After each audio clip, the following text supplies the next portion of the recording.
আজকে আমি আপনাদের সাথে শেয়ার করব খুব সহজ একটা রান্নার রেসিপি, তা হচ্ছে ভাজি। হ্যালো ভিউয়ার্স, আসসালামু আলাইকুম। আবারও সবাইকে কিচেন কুইনের পক্ষ থেকে স্বাগতম। আজকে আমি আপনাদেরকে দেখাবো কিভাবে চিংড়ি মাছ দিয়ে আলু এবং সিমের ভাজি করতে হয়। মোটামুটি এই ভাজিটা সবাই করতে পারে, তবে যারা পারে না তারা এই ভিডিওটা দেখলে সহজেই রান্না করতে পারবে। তো চলুন কথা না বাড়িয়ে শুরু করা যাক। প্রথমে আমি একটা কড়াইয়ে পরিমাণ মতো তেল দিয়ে দিলাম। তেলটা দিয়ে একটু গরম করে এর মধ্যে দিয়ে দিব পেঁয়াজ কুচি এবং 4-5টা কাঁচামরিচ ফালি করে দিয়ে দিয়েছি। পেঁয়াজ মরিচটা একটু নাড়াচাড়া দিয়ে লাল করে ভেজে নেব। এরকম বাদামি কালার হয়ে আসলে এবার এর মধ্যে আমি ভাজিগুলো দিয়ে দিব। এখানে আমি আলু এবং সিম খুব ভালোভাবে কুচি কুচি করে কেটে নিয়েছি ভাজির জন্য, এবং এখানে দিয়েছি 1/2 চামচ রসুন বাটা, 1/2 চামচ পেঁয়াজ বাটা, 1/2 চামচ হলুদের চামচ ধনিয়া গুঁড়া, 1/2 চামচ জিরার গুঁড়া এবং পরিমাণ মতো চিংড়ি মাছ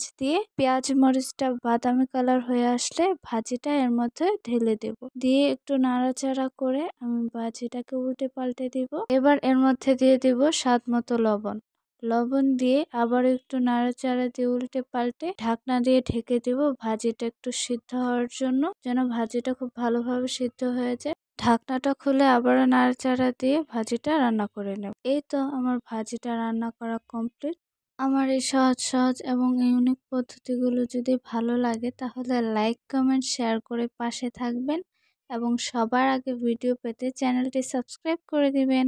এখনও যারা চ্যানেলটি সাবস্ক্রাইব করেননি তাড়াতাড়ি সাবস্ক্রাইব করে দিন। এতক্ষণ কষ্ট করে ভিডিও দেখার জন্য সবাইকে ধন্যবাদ। আল্লাহ হাফেজ।